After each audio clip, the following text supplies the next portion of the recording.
Diyan lang sa may Kalayaan Hall, may special treat kami ngayon. Lahat, welcome. If ever, daan ka ha. O nga pala, ako si Justin. Ikaw yun si If ever. Yung day-to-day o even yung perspective sa buhay. At with the onset of technology, siguraduhin natin na hindi lamang daliri yung may exercise.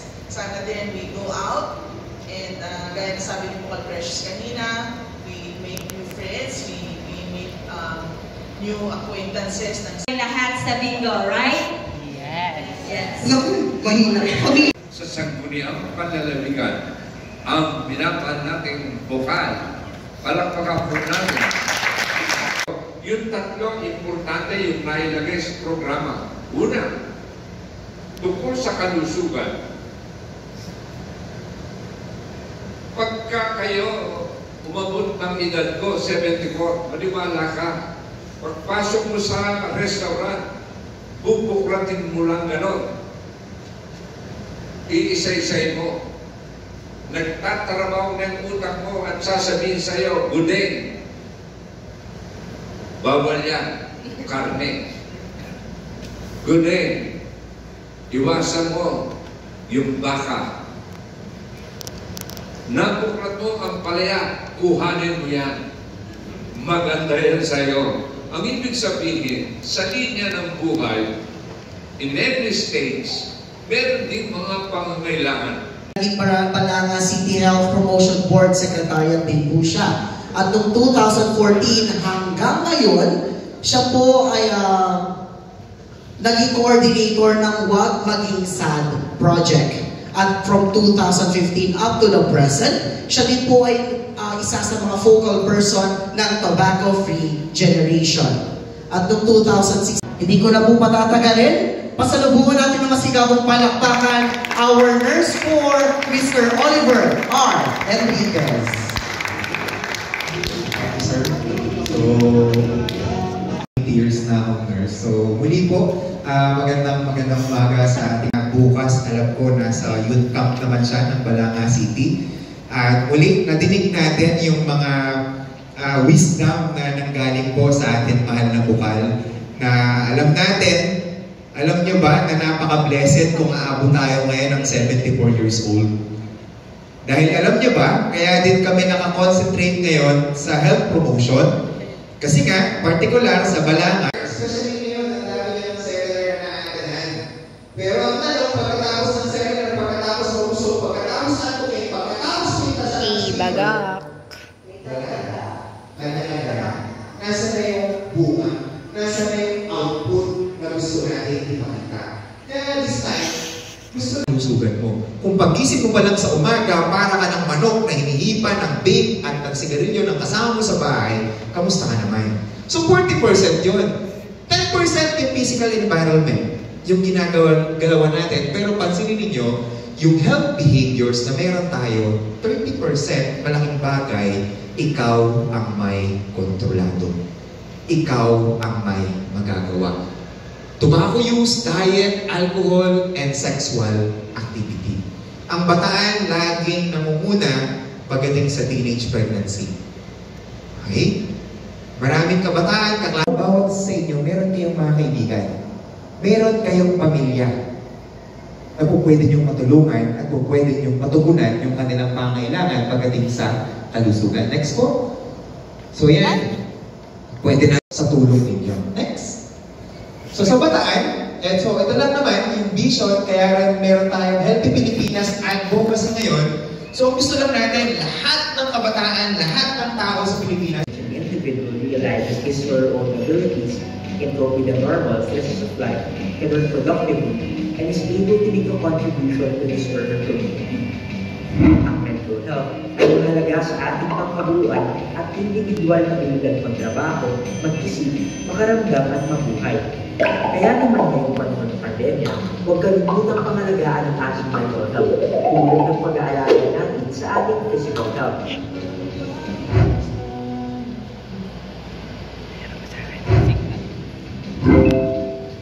Ang self-care ay isa sa pinakamabisang paraan upang pangalagaan ang ating mental health. Ang simpleng pag-exercise o pagtutok sa ating mga hobbies ay isang paraan ng self-care. Care for yourself. Bigyan oras ang sarili at mga bagay na nagbibigay sa iyo ng saya. Nagkakaroon ka na rin ba ng Zoom fatigue dahil sa meetings o di kaya ay sa online class? Huwag kalimutang magpahinga. Importante maglaan ng break at ipahinga ng utak. Maglaro muna ng paboritong games. Malaking tulong ang breathing exercises sa pagpapakalma at para maibisan ang ating pakiramdam. Matutuloy mag-set ng boundaries para sa iyong work-life balance. Matutong respeto ang work boundaries ng iyong mga katrabaho. Dahil sa pandemya ang ating nakaharap, hindi mapigilan na tayo ay mapalayo sa ating mga mahal sa buhay. Ngunit hindi dapat maging hadlang ang distansya upang tayo ay mag-hashtag care for others. Nakumusta mo na ba si Lolo at Lola this week? How about si Mama at Papa? Mga kapatid, kaklase, kung hindi pa, ang isang simple kumusta sa pamamagitan ng video or voice calls o text messages ay tiyak na makatutulong sa kanilang mental well-being. Care for others, ang isang malakas na support system ay nakakatulong rin sa pagpapabuti ng ating mental health. Kung ikaw o sino man sa iyong kakilala ang nangangailangan na makipag-usap sa isang mental health professional, tumawag lamang sa mga numero mula sa National Center for Mental Health. Sir Oliver? Ibigyan para na tayo.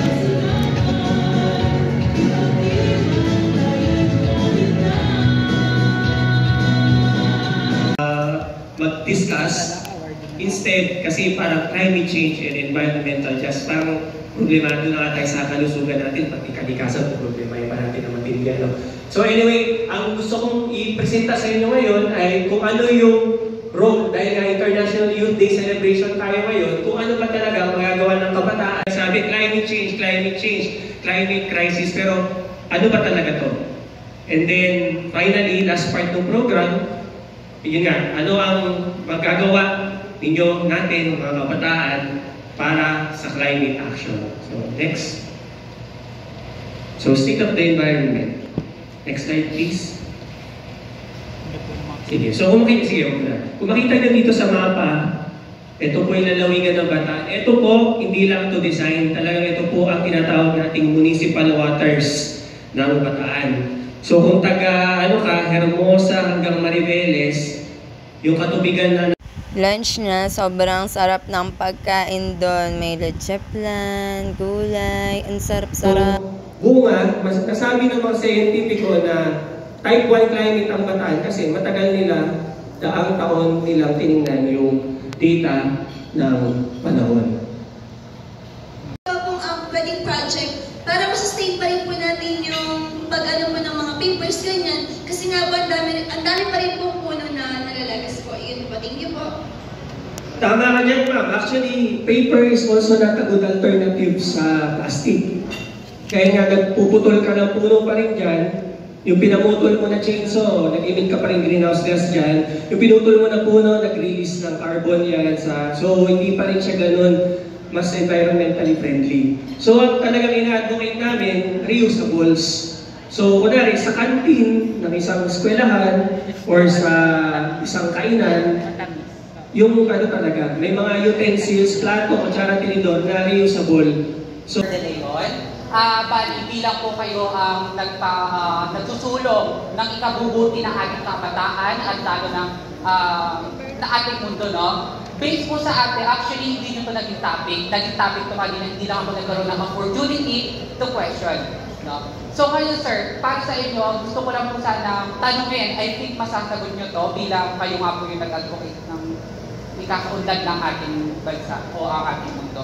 Well, bakit po hindi natin ipasara ang malaking problema ng ating bansa, lalo na yung paninigarilyo? Bakit hindi natin ipasara ang mismong kumpanya? Total, hindi lang sa nag-take ng Yossi, ang nagiging problema kung hindi pati sa mundo at sa mga nakapaligid na tao dito at pati sa halaman. May epekto yan, sir. Bakit? Sa tagal-tagal, simula ako sinilak sa mundo, isa yan sa problema at karamihan dito, I think, hindi lang marunong o hindi lang nila kayang mag-process. Pero to be honest, dapat iyan dyan kayo nagpo-focus, sir. Kasi yan talaga ang pinaka-big problem ngayon. Kaya nga nagkaroon ng TFC para isulong natin yan. So, iyan sir, bakit hindi natin kayang ipasara o hindi tayo magkaroon ng power para harapin? Sinubukan na po yan na actually dito sa Bataan, Balanga City lalo na, meron namang mga in-implement na pinagbabawal na magtinda ng sigarilyo sa mga tindahan, sari-sari store, convenience store, tapos tinry na rin ang ordinansa, naka-ordinansa po yan. Kaya lang, kung iniakyat sa Supreme Court, yan po kasi, may mga legalidad na hindi pumasa, yung pagbabawal, yung pagpapasara sa mga ano, dahil syempre, sa side naman ng mga negosyante, parang discriminate, parang gano'n, kung tama pagkakaalala ko, parang discriminatory naman sa line ng business nila. Yan. So, ang ano nila, meron naman daw label warnings. May label warnings naman daw sa packaging ng sigarilyo, ganyan. Tapos nagmahal na nga yung presyo ng sigarilyo. So, meron naman daw kasing mga pamamaraan na ginawa para ma-discourage na yung panindigan. Naman po natin si Engineer with our officers na wala naman ibang ginawa kung hindi tulungan at suportahan ang kabataan ng probinsya. Sa amin, unti-unti, natutuwa naman kami na nawalan kami ng kinikater na youth. Kasi ang advantage nun, napunta na nga sila, kumbaga nakapag-aral na sila. So,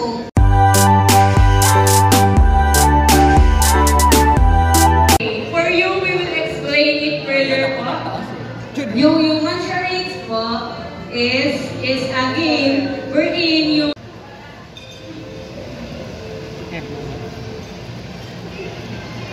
Hello, madlang people, mabuhay. Everyone, kabataan. Minimis. Okay.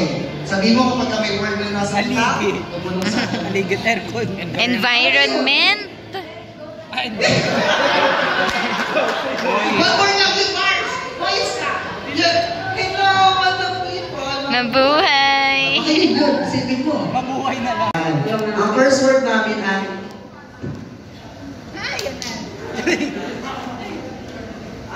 Go back and go. okay. Ready, get set, go. At tingnan ko pag may nagtanito. Tatamparin ko eh. Hintayin kita bago tayo bumara. Sige, bawal magsalita, mapupungi. Sige. mga facilitators, tignan ko yung mga ano nila. Pag tumalikod na, bawal na. Pag tumalikod na, bawal na yun. Ano kaya yun? Pag nag-move forward na, naku, kinakabahan ko. Pero kaya magsalita ako, makakapot sa kanila. Si Kevin nanginginig.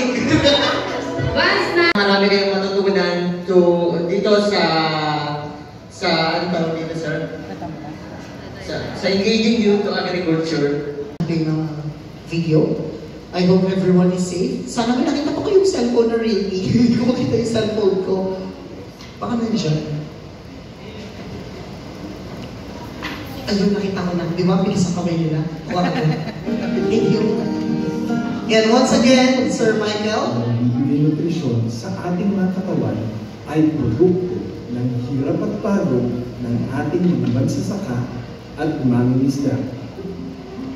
Subalit sa paglipas ng panahon ay nababawasan na ang mga taong nagsasaka at nangingisda dito sa ating bansa. Batid ni Senator Luis po ang mga problema sa agrikultura. Pilipinas, pero yung naiaambag lang niya is 8.9% lang po. So napakaliit.